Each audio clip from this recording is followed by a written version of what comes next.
What's up, YouTube? It's Shatavis Tay Rudy, and I just want to get up here and talk about something. I was looking up online, mainly Twitter, and I guess what it was, Instagram, and I seen that Beyonce let Blue Ivy, I don't know how to say her name, the Ivory or Ivy part. I seen how she had came up on stage with her mama, and I seen a lot of people said that people was commenting a lot of bad things about her being up on stage, the way she was dancing, and also though too with her body, which Blue is only like what 11 or 12 years old, so obviously her body is still forming. You can't judge a child off of that. Even at that age, even Beyonce body look like that. A lot of women body look like that when it's going through that. All of us do. But I don't know, was the expectations come from her being a black girl? Do they think her body's supposed to look big at a young age, or do they think her body's supposed to look like her mama? Because we all know Beyonce got a body to her, like a typical black woman. And I'm pretty sure though too with those comments was coming from other black people mainly. Because when that stuff is being posted, well, it get posted everywhere, especially when you Beyonce child. Anything with her name attached to it, it's big. But it just amazes me how people just get up on the internet sometimes and just talk bad about people. Criticize them, and always got comments to say. And the funny thing is though too, sometimes they don't be looking at themselves. They don't be looking at themselves, and they don't be looking at their own children and their own personal lives. I think we live in a world like that. And another one though too, LeBron James' son. I don't intend to know his name. It started with a B or something like that. I don't know. I just see him out, and I see him up on the internet a whole lot. But I seen he got criticized a lot for taking a little white girl to prom, which in my opinion, you date who you want to date. Yes, I understand the disrespect towards black women, and yes, I understand though too the disvalue of black women, the way that black women get overlooked and mistreated by black men. But it's like this: if he truly liked that little girl, and he truly feel like she's the one, which he ain't nothing but 18, he just graduated though too. I'm pretty sure he gonna run into a lot more females. But who knows, he could end up with a black woman. He could end up with one. We don't know. I mean, he's young. It's nothing but discussion about interracial relationships, especially around a black man. And let me say this to you. You date who you want to date. If when two human beings come together, and if they dating and they sincere about it, and they don't have any ill motives behind it, they can be together. They can be together and build together forever. Now, if two different races of people are dating for the wrong reason, eventually down the line, if they don't find a salutation and find out why they're together, eventually they're going to divorce. And yes, that is true. A lot of black men do date out their race because for one, they feel like they disconnected with black women, and also to the world we live in. We live inside a world that's been colorized by European men, white men. The white men made us think that whiteness is the betterness. So it make a lot of black men think to themselves dating a lighter skin tone or a different race of woman that is better, and not having dark looking children. That's just colorization. We learned that during slavery. We did. 700 or 800 years ago, black people didn't even think like that. And you gotta also think to yourself, the darker your skin tone is, the more melanin you have to it.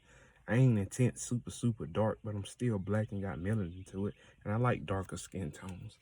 It's just like this with me. I hope and I pray I do marry somebody black, but it's like this: I'm open.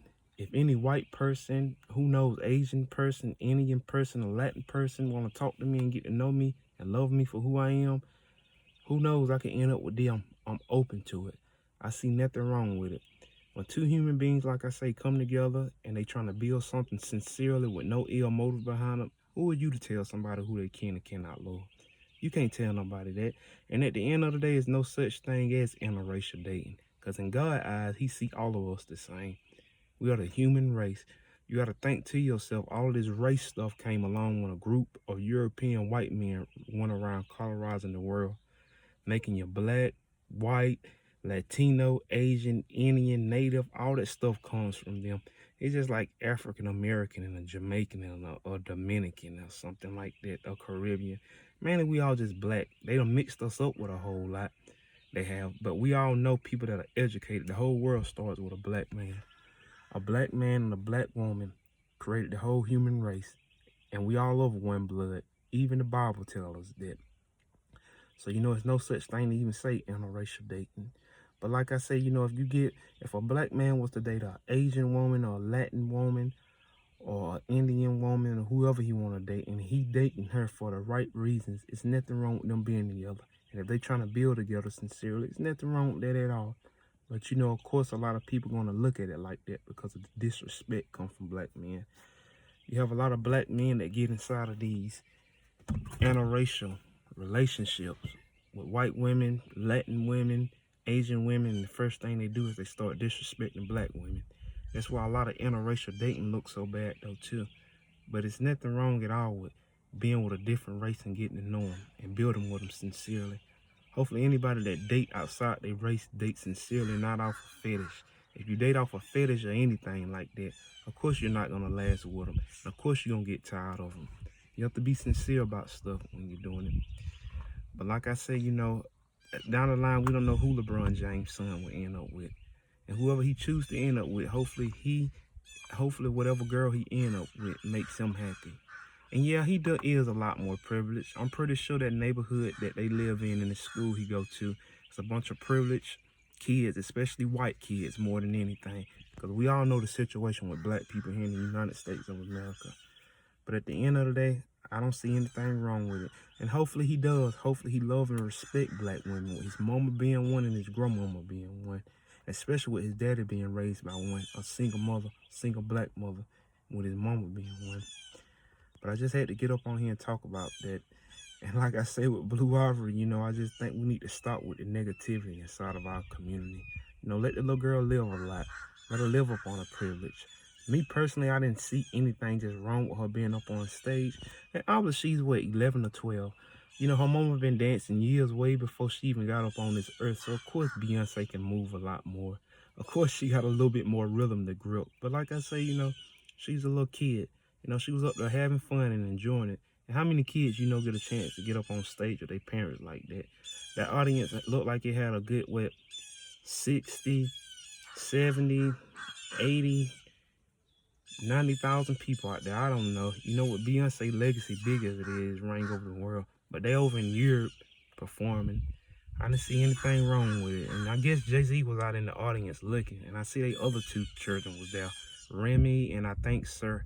I don't know their names because I don't see them much. But, she's just a little kid having fun. We can't disrespect her like that. And she's living off of privilege and the hard work that her mom and daddy did. Especially Jay-Z. Jay-Z and Beyonce come from two totally different backgrounds. Beyonce grew up in Houston a little bit more privileged than Jay-Z did. Jay-Z grew up in the hood in Brooklyn, inside of the project. So there's nothing wrong with their kids having privilege to them at all. Let them live. Let all these little kids live. Everybody deserves to live up on this earth, no matter who they are. Black, white, Asian, Latino. Can't none of us tell people how to live. We all are God's children. We all are God's children. It's like this, He give us free will. And it's like this, let's just pray for those kids that when they get older, they make better decisions and have for the world. Because the world we live in is scary. Whether you're black, white, Asian, or Latino, or whether you got money or not. You see, people always heading down the wrong road, So, you just have to pray for them. And I just want to get up here and share that. And you tell me your thoughts up on half of the stuff that I was talking about. Hopefully y'all have a beautiful and blessed day. And I just want to rant about that. Thank you. And share this video. Share this video. Hit the like button, comment, and subscribe. Keep following me. There's more to come with me. Y'all have a beautiful one.